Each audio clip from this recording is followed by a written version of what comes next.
New do. We are installing a handrail for the stairs down in the basement. So I'm using this spring bolt to attach the main portion of handrail to the quarter turn or the 90-degree portion that goes back to the wall. Cut a little template, 1/4 inch thick. I marked the center. You can use the face side to mark one and then the opposite side to mark the other because that's how they're going together. So the hole I drill in going this way is going to match the hole I drill in going this way. If you're off a little bit, it doesn't really matter. It's going to be the same mark you make on both sides of the railing, so get close to the center.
With fine grit. So I want this color to match that color, see? Do you think it matches? Yeah. It looks pretty close, right, if I do another coat. So that stain is in this can. We're going to stain the railing. Well, first we're going to condition. Yeah. And you don't want to spill it on anything, so you see the plastic I got on the floor? Yeah. That's there so that we don't damage the floor, okay? Okay. We got this all sanded down real nice, right? Yep. Okay, so what we need to do is condition the wood. It's like giving the wood a drink. We're making it so that the stain that we put on later is gonna all go on the same amount, okay? So I'm gonna dip this in here. Can you kneel down over here? Okay, so what you're gonna do is rub it on like that. Okay. And run it along. And now get it on this side here. Really good. I think you need 3 coats because Yeah. that's pretty light. It is pretty light, I know. It's probably going to take a couple coats to make it look darker.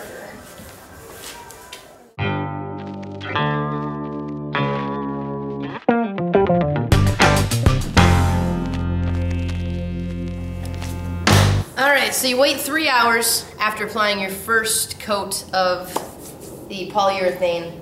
Sand with a 220 so that the next coat will adhere better. And wait another 3 hours, sand, and put on another coat if you want. 2 coats is probably alright.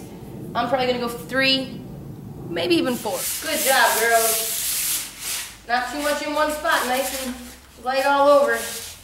With the grain, remember, same direction as the wood. Good job, nice form, nice form. You want me to press the record button? Sure. I did locate the studs using this sweet stud finder. You can use electronic ones. They work sometimes. So I just, well, there you go. Magnetic not just any magnet will work. This is a pretty strong magnet, so I love this thing. We got 17 inches in here, 17 inches in here. Handrails can go at about, I think the height, the top of them, 32 to 36 inches, depending on personal preference, I guess. It might be different code in different places, so look it up. If there's kids, we're going to go the lowest height, which is going to be 32. And I believe that's from the very top of the stair. So, instead of trying to measure up from here, there's the height of the stair, 32 to 36 inches. Subtract off the height of the rail, which is at an angle, so you have to, I think it was about 2 inches for my rail. And then the bracket that's going to hold this up goes a bit lower. So that's what I marked. Make sure your level's plumb. So my stud's in a little bit from the corner of the stair. If I measure straight up, that's going to mess up the pitch of the handrail. So corner, stair, connect the line, and that should be good. Otherwise, your handrail is going to be a different slope than your stairs. Bigger screws or longer screws go into the wall because you got a 1/2 inch of drywall to go through. Smaller screws go into the bottom of the handrail. You should probably pre-drill for those as well.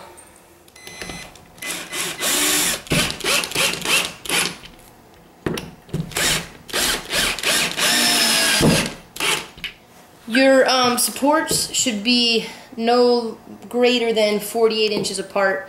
Studs are usually about 16 on center, so these studs are about 17 inches away from each corner. One more. Yay, we're getting a rail. We're getting a rail. And if you still holding it, Maddie? Yeah. Good job.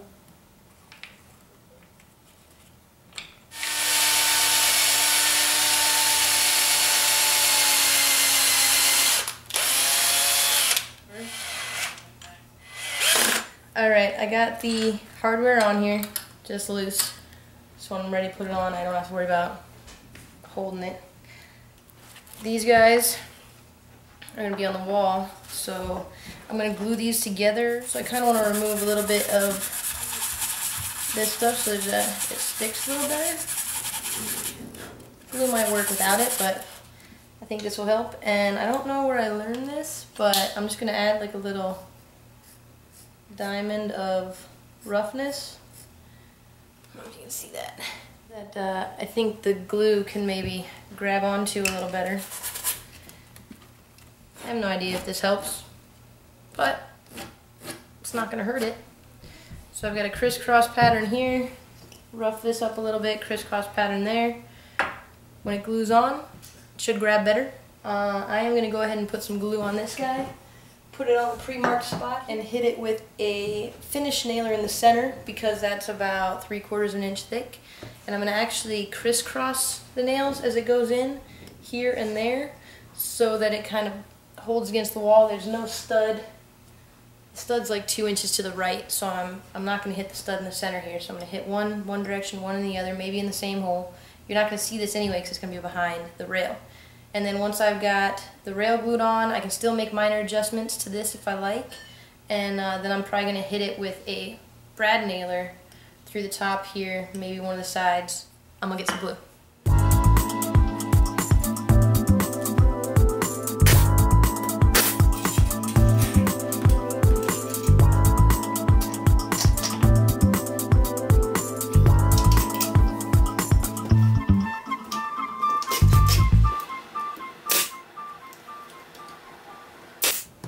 This glue is going to dry clear. You can go get wood putty, wood fill, and put it in there. I'm thinking if I use this stuff though, as long as I'm careful with it and I don't get it everywhere, it will dry up nice enough that you won't even notice. This project is a little bit stressful. Sometimes you may need to take a step away for a little bit if you got that kind of time. I'm staying here with my brother and my sister-in-law, hanging out with my nieces on my Sonne Do Tour, so I've got time. I was going to do this last night, but I kind of got caught up on measuring the heights and wanting to get it perfect, so I had to take a step away and just come back to it. So if you come into problems when you're building stuff, everybody does. Stuff on TV, they don't show you the parts that they mess up or the parts where they stop and let somebody else build it for them. Don't get frustrated. It's hard. If it wasn't, everybody would do it. But I think it looks good. You can, instead of doing this rounded piece, which costs $22, you can actually cut your own 45. It'll have a hard 90 back to the wall. And then you can ease it a little bit, but for my nieces, I didn't want to worry about any eyes getting caught, so we went ahead and invested in these parts. You don't always use the trim pieces on the wall. They're used upstairs with their handrail. So we did it to match. Stain the wood darker for the downstairs wood, which staining can be a pain in the ass too. It took me 2 coats of one kind, then I did a dark, and then I did a red, and then I went back to the original color. And it's pretty darn close. But staining is not easy either. So don't lose faith, don't lose hope. Trust that you can do it. And it's rewarding afterwards, because look at what I did. Right? Have fun with your wood.